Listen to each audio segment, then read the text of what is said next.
and welcome. How are you doing? I'm doing fine. Because it's cold outside, today's video is going to be about cold weather and winter photography and other useful tricks. The first one is going to be about the camera's battery. When lithium-ion batteries are exposed to cold temperatures, they tend to discharge way faster than when it's warm. So I would give you the piece of advice to take a few batteries with you when you're shooting outside, but don't put them in your camera bag where it's cold, because this type of batteries don't like that. Rather, put it in your pocket with a zipper so you don't lose them. That way they are not exposed to the cold temperatures.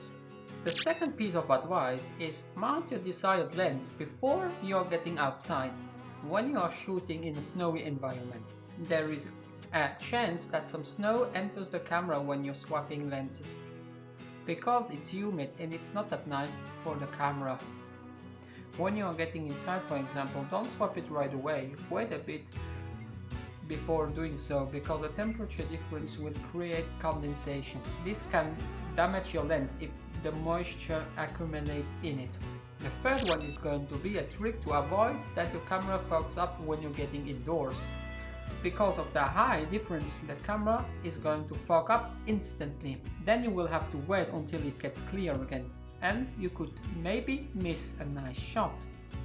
To avoid this, put the lens cap on your lens and put your camera in a plastic bag like a Ziploc, and then enter your place. So the air in the bag slowly heats up and avoids that your camera fogs up. The fourth one is going to be about using a weather-resistant camera bag. This way your gear is safe from rain or snow. If it still worries you about water getting in your camera bag, you can buy a so-called waterproof cover. It's like a coat for your camera bag. This way your gear is protected against the elements. Number 5. When you're choosing a snowy landscape and using aperture or time priority, the camera will tend to underexpose the picture because it thinks it's about to blow out. If you like to do that here, the snow is going to look grey and not that nice. That kind of landscapes is confusing your camera's metering system because there's a lot of white in it. If you see on the live view that it's a bit too dark, you will have to compensate. Try around one stop to begin with and then adjust it further if you need to. There's also a second solution. This would be to put your camera in manual mode, so you are controlling the main settings of the camera like shutter speed, aperture and the ISO. But if you still choose to put the metering suggestions of the camera on 0, it's still going to look grey. Now on to the 6th point.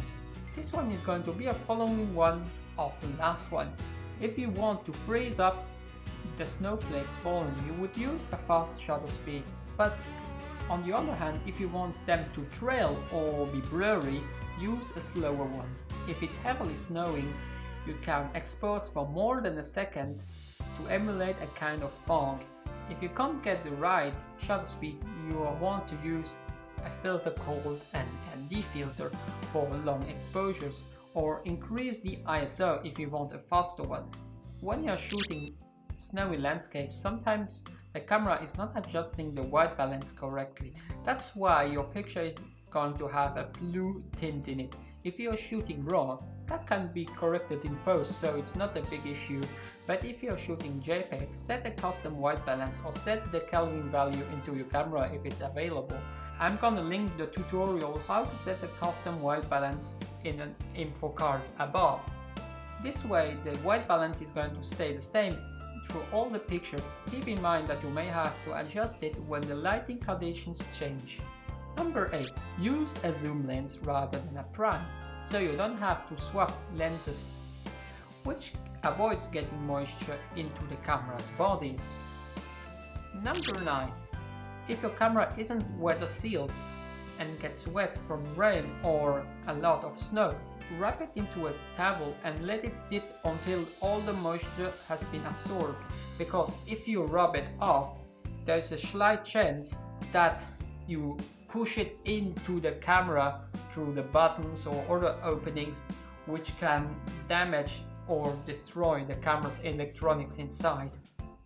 Number 10. And the last one is keep yourself warm. This is obvious. It's better to be overdressed and on you. It could be a great idea to carry with you some chemical home warmers, those with a little plate in it. Before going outside, check if your gloves are photo friendly so you can use your camera with them on, because trying to fiddle with your camera when it's really cold outside and removing your gloves isn't that comfortable. So I would advise you to test it beforehand and then be sure that they work with the tiny buttons on the camera. I hope you liked this video. If you found it helpful, don't forget to like so it can spread to more people. A subscription would be staggering. See you in the next one.